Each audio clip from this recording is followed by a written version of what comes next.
Hello students, very warm good morning to all of you.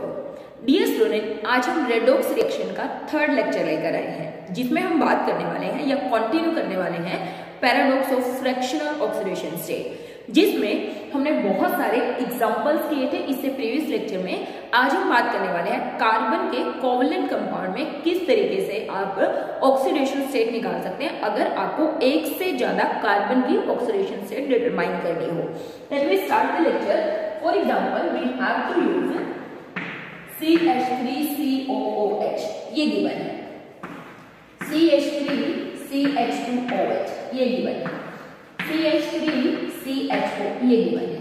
और आपसे पूछा हुआ है कि इंडिविजुअल कार्बन की ऑक्सीडेशन स्टेट यहाँ पर डिटरमाइन कीजिए। देखिए, वैसे तो हम यहाँ पर एवरेज ऑक्सीडेशन स्टेट निकाल सकते हैं। एवरेज ऑक्सीडेशन निकालने के लिए हम वही फॉर्मूला यूज करते हैं, 2 कार्बन तो इसको माना 2x plus 4 hydrogen 1 into 4 plus कितने 2 ऑक्सीजन तो -2 इंटू 2 प्लस 1 इंटू 4। और यहाँ से x जब आप डिटरमाइन करेंगे तो x will come out to be +4 -4 0/2 means x come out to be 0। x की वैल्यू 0 मीन्स यहाँ से जो एवरेज ऑक्सीडेशन स्टेट आ रही है 2 कार्बन की वो 0 है। लेकिन हमें एवरेज ऑक्सीडेशन स्टेट नहीं चाहिए, हमें इंडिविजुअल कार्बन की ऑक्सीडेशन स्टेट चाहिए। तो उसके लिए we have to draw the structure for this CH3 C+OH सबको मालूम है this is carboxylic acid, this is carboxylic acid. देखिए बच्चे, अगर हम बात करें कोवलेंट कंपाउंड में वही रूल रहेगा जो हमने पहले किया था। जैसे हमने यहाँ पे बात करी कार्बन और हाइड्रोजन में विच इज मोर इलेक्ट्रोनेगेटिव, उसके ऊपर क्या आ जाएगा पॉजिटिव नेगेटिव, और जो इलेक्ट्रोपॉजिटिव होगा उसके ऊपर क्या आ जाएगा पॉजिटिव। जितने बॉन्ड वो आपस में एब्स्ट्रैक्ट करे होंगे एक दूसरे से, उनके बीच में जितने बॉन्ड बने होंगे। तो कार्बन और हाइड्रोजन में हाइड्रोजन की इलेक्ट्रोनेगेटिविटी होती है 2.1 और कार्बन की इलेक्ट्रोनेगेटिविटी होती है 2.5। It's mean that carbon is more electronegative than hydrogen. तो हाइड्रोजन के ऊपर +1, इस कार्बन के ऊपर -1, इस पे +1, इस कार्बन पे इसके नाम का -1, यहाँ पे दिस इज H, यहाँ पे +1 और यहाँ पे -1। तो इस कार्बन पर 3 माइनस आ रहे हैं, इनके -3। अब अगर बात करें, पहले हम बात करते थे जब हमने ऑक्सो एसिड्स वगैरह की बात करी थी तो हम कहते थे अगर सेम एटम हो तो हम उसको कंसीडर नहीं करते। लेकिन बच्चे इन दिस केस ये जो पूरा का पूरा ग्रुप है COH ग्रुप, ये ग्रुप कंसीडर किया जाता है इलेक्ट्रॉन विड्रॉइंग ग्रुप की तरह। मीन्स ये कार्बन इलेक्ट्रॉन डेफिशिएंट है, यानी कि दोनों की इलेक्ट्रोनेगेटिविटी यहाँ पर सेम नहीं है क्योंकि कार्बन इससे जुड़ा हुआ ऑक्सीजन से जुड़ा हुआ है। तो इट्स मीन दैट ये पूरा का पूरा जो ग्रुप है ये इलेक्ट्रॉन विड्रॉइंग ग्रुप कंसीडर किया जाता है और इस पूरे ग्रुप के ऊपर चार्ज होता है -1। और ये इधर वाला जो ग्रुप होता है CH3 ग्रुप, इसको इलेक्ट्रॉन रिलीजिंग ग्रुप कंसीडर किया जाता है। थोड़ा बहुत इसके बारे में आप ऑर्गेनिक में भी सीखेंगे। तो इस CH3 को इलेक्ट्रॉन रिलीजिंग ग्रुप कंसीडर किया जाता है और इस पूरे के ऊपर चार्ज कंसीडर किया जाता है +1। तो इट्स मीन दैट अगर इस पूरे में -1 है तो इस कार्बन पे कितना चार्ज आ गया +1। इस पूरे ग्रुप के ऊपर +1 है रिगार्डिंग टू दिस वन, अगर मुझे इसका निकालना है। अब मैं इस कार्बन की निकाल रही हूँ तो इस पूरे ग्रुप पे -1 है तो इस कार्बन पे कितना है +1। तो यहाँ पे देखिए +1 से -1 कैंसिल आउट हुआ और इस कार्बन पर क्या बचा -2 बचा। तो एक कार्बन की ऑक्सीडेशन स्टेट क्या हुई -2। Now let me discuss the oxidation state of another carbon. देखिए इसमें से ज्यादा इलेक्ट्रोनेगेटिव ये, इसके ऊपर -2 तो इस कार्बन के ऊपर +2, इसके ऊपर -1 तो इस कार्बन के ऊपर +1।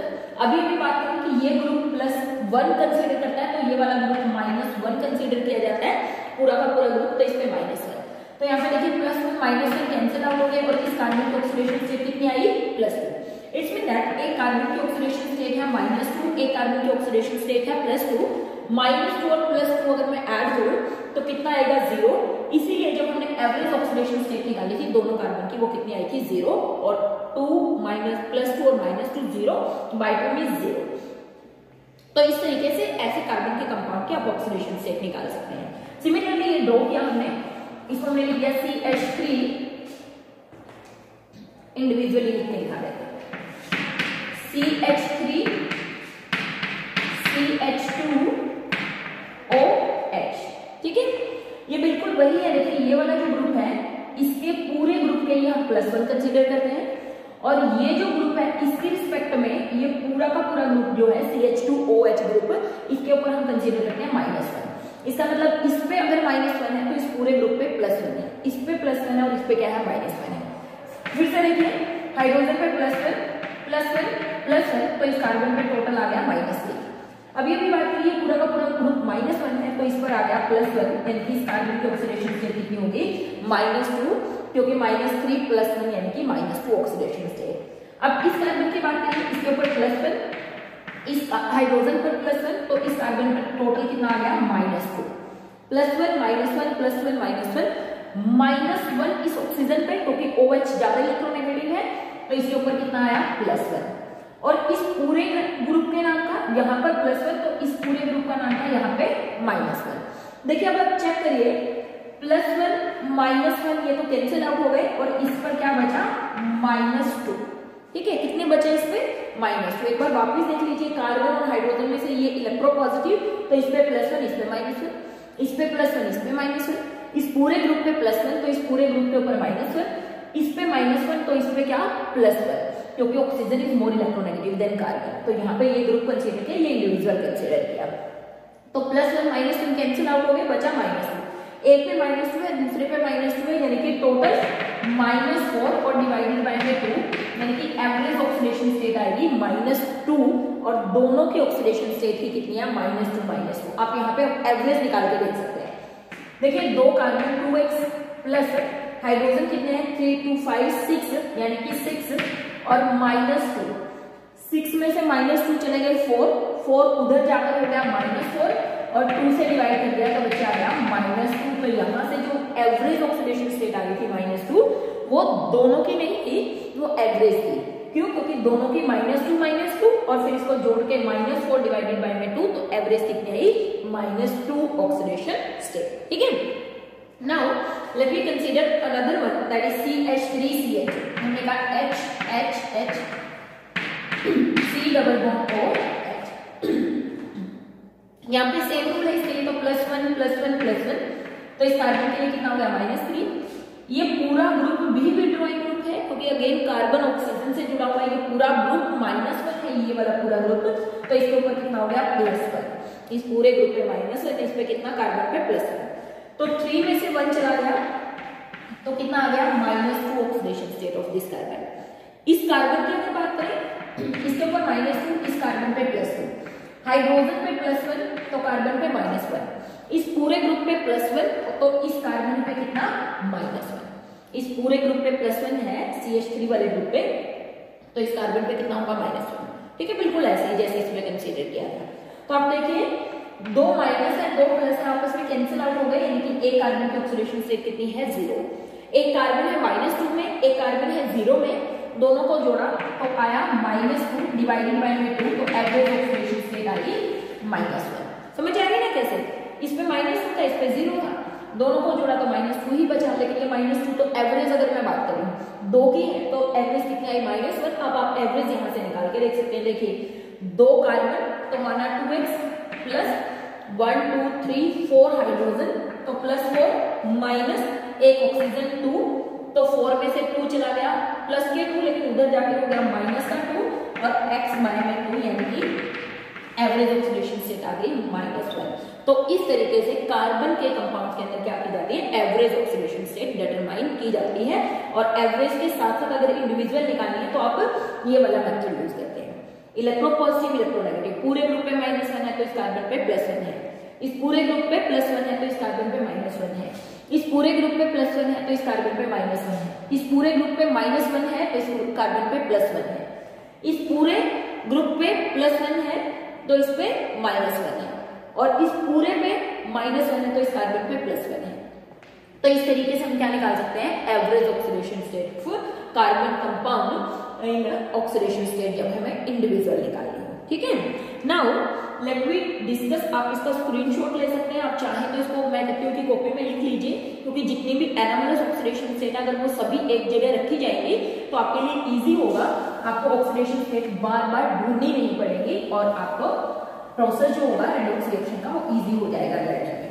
जब भी आपको ये देखना होगा कि एनामलस कितनी सारी ऑक्सीडेशन स्टेट है वो सब आपको एक ही जगह मिल जाएगी। ठीक है नाउ हम बात करते हैं कि ऑक्सीडेशन नंबर अगर हमें निकालना हो इन compounds having dative bonding between them having coordinate coordinate bond between them, उनके बीच में क्या हो, कोऑर्डिनेट बॉन्ड अगर हो तो क्या रूल्स हम फॉलो करते हैं। For example we talk about HCl और let me talk about HNC। तो यहाँ पर बच्चे there is a dative bond, यहाँ पर क्या बना हुआ है, कोऑर्डिनेट बॉन्ड बना हुआ है, समझ में आ रही है। तो यहाँ पे अगर हम बात करें, देखिए अगर टू सेम एटम्स हैं, टू सेम एटम, जैसे कि अगर आपको याद हो कल मैंने एक एग्जांपल दिया था किसका, Na2S2O3 का, ठीक है, या S2O3 2 नेगेटिव का। तो यहाँ पे जो हमने स्ट्रक्चर बनाया था तो हमने कहा सल्फर और सल्फर के बीच में यहाँ पर क्या बनता है, ONA और यहाँ पर क्या डबल बॉन्ड हो। तो यहाँ पे सल्फर और सल्फर जब सेम एटम थे, अगर आपको याद हो मैंने कहा था डोनर जो होता है उस पे +2 और जो एक्सेप्टर होता है उसके ऊपर -2 आ जाता है। इसका मतलब अगर टू सेम एटम हो तो डोनर एटम है +2 एंड एक्सेप्टर एटम है -2। डोनर एटम है +2, एक्सेप्टर एटम है -2। इसका मतलब इस पे -2 लिखा था और इसके ऊपर क्या लिखा था, +2, और बाकी फिर अदर की रिस्पेक्ट में इसका ऑक्सीडेशन स्टेट निकाला था। समझ आ गई। अगर दो सेम एटम है, ठीक है, अगर टू डिफरेंट एटम है, if two atoms are different, if two atoms are different, अगर दो एटम डिफरेंट है, अलग अलग एटम है, सेम एटम नहीं है, तो बच्चे उस कंडीशन में क्या देखा जाता है कि अगर डोनर जो है उसकी इलेक्ट्रोनेगेटिविटी एक्सेप्टर एटम से ज्यादा है, ठीक है, if donor atom is more electronegative than acceptor atom, no contribution of donor to acceptor means dative bond का मतलब तो बेसिकली ये होता है ना कि यहाँ पे एक्चुअली में इसके 2 इलेक्ट्रॉन थे और इसने इसको दे दिए, है ना, यही होता है ना, इसके 2 इलेक्ट्रॉन इसने अपने दे दिए, तो इसलिए हम यहाँ पर क्या लगा सकते हैं, डेटिव बॉन्ड, डबल बॉन्ड भी लगा सकते हैं। तो यहाँ पे हमने कहा कि अगर देने वाला ज्यादा इलेक्ट्रोनेगेटिव हो एक्सेप्टर से, जैसे अगर यहाँ पे बात करें nitrogen is more electronegative, nitrogen is more electronegative than carbon, अगर देने वाला एक्सेप्ट करने वाले से ज्यादा इलेक्ट्रोनेगेटिव हो तो इसका कंट्रीब्यूशन कुछ नहीं कैलकुलेट करते, इस पे -2 और इस पे +2 नहीं करते हैं। मतलब ये बॉन्ड उस कंडीशन में सिंगल कोवलेंट बॉन्ड ही कंसीडर होगा। ये बॉन्ड क्या कंसीडर होगा, सिंगल कोवलेंट बॉन्ड, इसके नाम का इसके ऊपर +2 और इसके ऊपर -2 नहीं होगा। समझ में आती है। तो इस कंडीशन में इलेक्ट्रोनेगेटिव का कंट्रीब्यूशन कैंसिल कर देते हैं। देखिए इसका रीजन ये है, मान लिया किसी कोई इलेक्ट्रोनेगेटिव है, मतलब उसके पास काफी सारे इलेक्ट्रॉन डेंसिटी है, अगर बहुत ज्यादा इलेक्ट्रॉन रिच स्पीसीज किसी इलेक्ट्रॉन डेफिशिएंट स्पीसीज को कुछ इलेक्ट्रॉन दे भी रही है तो उसे क्या फर्क पड़ेगा, क्योंकि इसकी इलेक्ट्रोनेगेटिविटी बहुत ज्यादा है। जैसे मैं बात करूं कि बहुत करोड़पति आदमी है, उसके पास बहुत सारे पैसे हैं, अगर वो किसी गरीब आदमी को थोड़े बहुत पैसे दे भी देगा तो उसके ऊपर उसके बैंक बैलेंस में कोई फर्क नहीं पड़ेगा। बिल्कुल सेम सा कॉन्सेप्ट यहाँ पे यूज करना है कि मोर इलेक्ट्रोनेगेटिव अगर लेस इलेक्ट्रोनेगेटिव को इलेक्ट्रॉन देता है तो उसका कंट्रीब्यूशन नेग्लेक्ट कर दिया जाता है और ये जो डेटिव बॉन्ड है वो सिंपल कोवलेंट बॉन्ड की तरह कंसीडर किया जाता है। और दूसरे केस में अगर डिफरेंट एटम के केस में अगर क्या है, सेम एटम में ओमेगा +2 -2, अगर डिफरेंट एटम है और मोर इलेक्ट्रोनेगेटिव है डोनर तो contribution negligible. If donor is less electronegative than acceptor, then +2 for donor and -2 for acceptor। देखिए हमने कहा कि देने वाला कम इलेक्ट्रोनेगेटिव था, लेने वाला ज्यादा इलेक्ट्रोनेगेटिव था। अगर ऐसे बॉन्ड बन रहा है, if donor is more electronegative than acceptor, इसका मतलब जो देने वाला है donor is less electronegative. Less electronegative का मतलब क्या हुआ, इलेक्ट्रॉन पॉजिटिव है, यानी कि उसके पास इलेक्ट्रॉन्स की डेफिशिएंसी है। मतलब एक गरीब आदमी अगर एक अमीर आदमी को पैसे दे रहा है, मीन्स इसके पास पहले ही इलेक्ट्रॉन्स नहीं है, ये लेस इलेक्ट्रोनेगेटिव है, लेकिन बावजूद उसके देखिए ये कितने अफोर्ड कर रहा है। मतलब अपने से ज्यादा रिच को इलेक्ट्रॉन डोनेट कर रहा है, तो उस टाइम पे हम इसके कंट्रीब्यूशन को नेग्लेक्ट नहीं कर सकते हैं। तो उस कंडीशन पर जो डोनर होगा उसके ऊपर +2 और जो एक्सेप्टर होगा उसके ऊपर क्या होगा -2 चार्ज कंसीडर किया जाएगा। समझ में आ रही है? तो अगर मैं यहाँ पे इस कार्बन का मुझे निकालना हो, सिंपल ये तो है ही कोवलेंट बॉन्ड, यहाँ पे तो कुछ कॉन्सेप्ट ही नहीं था, कार्बन इसको डेटिव बॉन्ड है ही नहीं, तो यहाँ पे मुझे इसका निकालना है, इसके ऊपर +1 होता है, की कितनी है -3 है क्योंकि 3 बॉन्ड अपनी तरफ खींच रहा है, तो x मुझे यहाँ से क्या करना है, we have to determine the value of x। तो अब देखिए यहाँ पर इसको मैं +1 +x -3 नाइट्रोजन के लिए ओवरऑल चार्ज कुछ नहीं है, तो यहाँ से आप x कैलकुलेट करेंगे तो it come out to be 2। तो इसका मतलब यहाँ पर ऑक्सीडेशन स्टेट कितनी है, 2 है, +2। और देखिए यहाँ पर अगर आप कैलकुलेट करेंगे, अभी हमने बात करी कि ये मोर इलेक्ट्रोनेगेटिव है, तो ये जो कंट्रीब्यूशन होता है +2 -2 वो कैलकुलेट नहीं होगा। अगेन हाइड्रोजन के ऊपर +1, नाइट्रोजन के ऊपर -3, और यहाँ पे अगर बात करें we have to calculate the value of carbon here. तो यहाँ पे हमने कहा +1 अगेन प्लस -3 और +x, तो सेम वैल्यू आ जाएगी, दैट इज +2। मतलब आइसोसाइनाइड और साइनाइड दोनों में ही कार्बन की ऑक्सीडेशन स्टेट कितनी आती है, +2 आती है। क्यों? क्योंकि यहाँ पर डेटिव बॉन्ड में कोई कंट्रीब्यूशन नहीं काउंट किया जाता है। ठीक है, तो इस तरीके से आप डेटिव बॉन्ड में भी कंट्रीब्यूशन को चेक करके ऑक्सीडेशन स्टेट फाइंड आउट कर सकते हैं। नाउ हम एक तरह के और कंपाउंड्स में ऑक्सीडेशन स्टेट फाइंड आउट करने की बात करेंगे, वो किसमें, that is oxidation state in coordination compound. Oxidation state in coordination compound. देखिए बच्चे, ये सीखने के लिए सबसे पहले आपको कोऑर्डिनेशन कंपाउंड के बारे में 2-4 बातें पता होनी चाहिए। जैसे कोऑर्डिनेशन कंपाउंड में यूजुअली यहाँ पर कोई मेटल, यहाँ पर कोई सराउंडिंग आइटम जिसको हम लिगेंड्स बोलते हैं, 4, 5, 6 कितने भी हो सकते हैं, इसके इधर भी कुछ हो सकता है, इधर भी कुछ हो सकता है, या फिर इधर कुछ भी ना हो, इसके ऊपर कोई चार्ज भी हो सकता है। ऐसे कॉम्प्लेक्सेस जो एक स्क्वायर ब्रैकेट में क्लोज हो, इनको हम क्या बोलते हैं, कोऑर्डिनेशन कंपाउंड बोलते हैं, जहां पे कोई ये डी ब्लॉक का मेटल होता है यूजुअली, और ये सराउंडिंग एटम होते हैं जिनको हम बोलते हैं लिगेंड्स। ठीक है, लिगेंड्स ये है metal from D block, metal from D block. और जो लिगेंड्स होते हैं वो होते हैं electron donor, pair of electron donor. ठीक है, एक पेयर ऑफ इलेक्ट्रॉन इस सेंट्रल मेटल एटम को डोनेट कर देते हैं, तो ऐसे कॉम्प्लेक्सेस को कोऑर्डिनेशन कॉम्प्लेक्सेस बोलते हैं। For example, let me write some of the coordination complexes. For example CuNH3 2 positive, ये कोऑर्डिनेशन कॉम्प्लेक्स है। ऐसे लिखा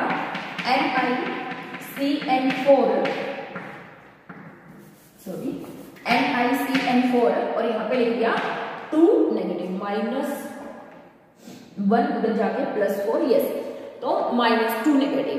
तो ऐसे अगर कोई कॉम्प्लेक्स दिए हुए हैं, ऐसे कॉम्प्लेक्सेस को बच्चे क्या बोला जाता है, कोऑर्डिनेशन कॉम्प्लेक्सेस। और आपसे कह देंगे इसमें कॉपर की ऑक्सीडेशन स्टेट निकालिए, इसमें निकल के ऑक्सीडेशन स्टेट निकालिए, FeCO5, इसमें आयरन की ऑक्सीडेशन स्टेट निकालिए। इस तरीके के कॉम्प्लेक्सेस आपको दिए जा सकते हैं। तो इसका मतलब क्या हुआ कि सबसे पहले आपको लिगेंड्स के ऊपर क्या चार्ज होता है ये पता होना चाहिए, तभी आप जाकर किसी कोऑर्डिनेशन कॉम्प्लेक्स में ऑक्सीडेशन स्टेट निकाल सकते हैं। ठीक है, तो मैं बात करने वाली हूँ किसके बारे में, लिगेंड्स के बारे में, कि जो लिगेंड्स होते हैं, वैसे तो बच्चे इसकी कंप्लीट और डिटेल स्टडी हम पढ़ते हैं क्लास 12 में, लेकिन अभी सिर्फ आपके लेवल तक के क्वेश्चन जो आप सोल्व कर सकते हैं वहां तक के क्वेश्चन मैं आपको करवा रही हूँ। लिगेंड्स होने का 2 तरीके के होते हैं, एक होते हैं न्यूट्रल, ऐसे लिगेंड जिनके ऊपर कोई चार्ज नहीं होता। न्यूट्रल लिगेंड्स में आप अभी के लिए याद कर सकते हैं NH3 amine, water aqua, CO carbonyl, NO nitrosyl. Carbonyl, nitrosyl, water और अमाइन, ये 4 ऐसे लिगेंड्स हैं, अगर ये यहाँ पर लगे हुए हों तो इनका कंट्रीब्यूशन 0 होता है, मतलब इनके ऊपर कोई चार्ज नहीं होता। दूसरे आयोनिक लिगेंड्स, यानी कि ऐसे लिगेंड्स यूजुअली जिनके ऊपर नेगेटिव चार्ज होता है। For example fluorine, chlorine, bromine, iodine, और आप यहाँ पे ले सकते हैं Cn नेगेटिव। वैसे तो बहुत सारे टाइप के होते हैं, ऑक्सीलेटो, पता नहीं क्या क्या, लेकिन अभी हम सिर्फ इनकी ही बात करेंगे क्योंकि इससे ज्यादा मेरे ख्याल से अभी 11th के लेवल पर नहीं पूछेंगे। तो फ्लोरीन, क्लोरीन, ब्रोमीन, आयोडीन और Cn नेगेटिव, इसके ऊपर भी -1 -1 -1 -1 ये चार्ज होते हैं। तो देखिए बच्चे अब मुझे कॉपर की ऑक्सीडेशन स्टेट निकालनी है, तो मेथड बिल्कुल सेम रहेगा। हमने कॉपर को माना x प्लस NH3 के ऊपर अभी भी बताया आपको 0 चार्ज होता है इनटू 6 यानी कि 0 is equal to overall charge कितना है इसके ऊपर +2। तो यहाँ पे अगर आप x निकालेंगे तो x come out to be +2, इसका मतलब इस कॉपर की ऑक्सीडेशन स्टेट कितनी है +2 ऑक्सीडेशन स्टेट, ठीक है। यहाँ पर आयरन की हमें डिटरमाइन करनी है। अगर आयरन की हमें डिटरमाइन करनी है तो पहले ये चेक करना पड़ेगा CO कैसा लिगेंड है। अभी अभी बात करी CO न्यूट्रल होता है, इसके ऊपर कोई चार्ज नहीं होता, तो इसका मतलब 5 × 0 ये तो हो गया 0, और आयरन की मुझे निकालनी है तो x + 5 × 0 = 0, तो x will come out to be 0, यानी कि यहाँ पर आयरन की ऑक्सीडेशन स्टेट कितनी है 0 ऑक्सीडेशन स्टेट है, ठीक है। यहाँ पर निकल की डिटरमाइन कीजिए। देखिए Cl के ऊपर अभी भी बताया आपको -1 चार्ज होता है, तो यहाँ पे देखिए निकल को माना x प्लस Cl के ऊपर -1 चार्ज होता है और 4 Cl है हमारे पास, और उसके ओवरऑल चार्ज दिया हुआ कॉम्प्लेक्स के ऊपर कितना -2। तो यहाँ पे हमने x को कैलकुलेट किया, x ये -4 उधर जाके +4 हो गया, +4 में से -2 निकल गए, तो निकल की वैल्यू कितनी आ गई +2, यानी कि यहाँ पर निकल की ऑक्सीडेशन स्टेट कितनी है +2 है। निकल की कितनी ऑक्सीडेशन स्टेट है, it have +2 oxidation state, it have +2 oxidation state, ठीक है। कुछ और आप एग्जांपल देख सकते हैं कॉपर के, जैसे लिखा CuCl6 4 नेगेटिव, CuCl6 4 नेगेटिव, तो कॉपर की मुझे यहाँ पे निकालनी है। तो कॉपर को हमारा बचे x प्लस Cl के ऊपर -1 होता है, तो -1 × 6 = -4, x = -4 + 6, x will come out to be +2, means copper की ऑक्सीडेशन स्टेट यहाँ पर कितनी है +2 ऑक्सीडेशन स्टेट। तो इस तरीके से अब किसी भी कोऑर्डिनेशन कॉम्प्लेक्स में हमें ऑक्सीडेशन स्टेट निकालनी हो, ऐसा भी हो सकता है कि एक ही कोऑर्डिनेशन कॉम्प्लेक्स में आपको ज्यादा लिगेंड्स दिए हुए हो, जैसे ऐसे ले लिया CrH2O4 Cl2 और इसके ऊपर ओवरऑल चार्ज कुछ नहीं दिया, और आपको कह दिया कि क्रोमियम की ऑक्सीडेशन स्टेट निकालिए। देखिए बच्चे क्रोमियम को हम मानेंगे x प्लस 4 × 0 क्योंकि वाटर न्यूट्रल है, और प्लस -1 × 2 और ओवर चार्ज कुछ नहीं है, तो ये -2 ये तो 0 ही हो गया, ये -2 उधर जाके कितना हो गया +2, इसका मतलब क्रोमियम यहाँ पर कितनी ऑक्सीडेशन स्टेट शो कर रहा है +2 ऑक्सीडेशन स्टेट शो कर रहा है, ठीक है। ऐसा भी हो सकता है किसी किसी कॉम्प्लेक्स में, जैसे मैं यहाँ से इसको हटा दूं, यहाँ पे आपको कुछ मेटल दे दे, ऐसे दे दे K2 या 2K, तो यहाँ पे इसको भी निकालना आसान है। देखिए इसके ऊपर कितना चार्ज हो गया +1 है ना, पोटेशियम के ऊपर कितना चार्ज होता है +1 चार्ज होता है। तो देखिए इस कॉम्प्लेक्स में अगर मुझे निकालना है तो यहाँ पर 2 पोटेशियम है तो हो गया +2, प्लस निकल को माना x प्लस वही -4। अब इसके ऊपर चार्ज नहीं है क्योंकि चार्ज ही हटाकर फिर मैंने यहाँ पर क्या लगाया था K2 लगाया था, तो यहाँ पर देखिए ये -2 उधर जाकर x की वैल्यू कितनी आ गई +2। तो इधर अगर कुछ लिखा हुआ है तो आप उस पर देख लीजिए कितना चार्ज होगा, वही रूल्स हमारे फॉलो होंगे। पोटेशियम, सोडियम, कैल्शियम अगर यहाँ पर कुछ लिखा हुआ है, अल्काली मेटल है तो +1, अल्केलाइन अर्थ मेटल है उसके ऊपर +2। 2 थे इसलिए मैंने +2 लिखा, 1 के लिए 1, 2 के लिए 2। तो इस तरीके से हमें सिर्फ अभी तो इतनी बात याद रखनी है कि ऐसे कॉम्प्लेक्सेस जो स्क्वायर ब्रैकेट में क्लोज होते हैं उनको हम कोऑर्डिनेशन कॉम्प्लेक्स बोलते हैं। इसका रीजन ये होता है क्योंकि ये जो लिगेंड्स होते हैं, इलेक्ट्रॉन पेयर डोनर होते हैं, ये अपने pair of electron central metal atom को डेटिव बॉन्ड के कारण डोनेट कर देते हैं। मैंने कहा अभी याद रखना है 2 तरीके के, न्यूट्रल और आयनिक। न्यूट्रल में मैंने कहा कि अमाइन, एक्वा, कार्बोनिल, नाइट्रोसिल, और आयोनिक में हम हेलोजन, और यहाँ पर एक और लिया हमने Cn नेगेटिव। इन सब पे -1 चार्ज होता है। सिर्फ ये बात याद रखनी है कि इन पे क्या चार्ज होता है, बाकी हमारा मेथड वही रहता है जो कन्वेंशनल मेथड होता है कि एक को x माना जिसकी निकालनी है, बाकियों की ऑक्सीडेशन स्टेट देखी और आपको बता दिया। तो बच्चे this is all about the paradox और एनामलस ऑक्सीडेशन स्टेट। इसमें जितनी भी प्रोबेबली पैराडॉक्स ऑक्सीडेशन स्टेट की बच्चे सारी की सारी पैराडॉक्स ऑक्सीडेशन स्टेट मैंने कोशिश की है कि मैं यहाँ पर कवर करूँ। आपको मैं एक क्वेश्चन दे रही हूँ, जैसे आपको HNO4 में नाइट्रोजन की पूछ लिया, इसकी ऑक्सीडेशन स्टेट क्या आएगी। देखिए फॉर्मूले से नहीं आएगी, 4 2 8 -1 + 7 जो कि नहीं है पॉसिबल। सिमिलरली KI3 में तीनों आयोडीन की ऑक्सीडेशन स्टेट क्या होगी ये भी बताइएगा। तो आयोडीन की और नाइट्रोजन की ऑक्सीडेशन स्टेट आप निकाल के पैराडॉक्स ऑक्सीडेशन स्टेट, इनकी एनामलस ऑक्सीडेशन स्टेट जो भी अभी ये शो कर रहे हैं उससे रियल ऑक्सीडेशन स्टेट निकाल के आप कमेंट सेक्शन में कमेंट करिएगा।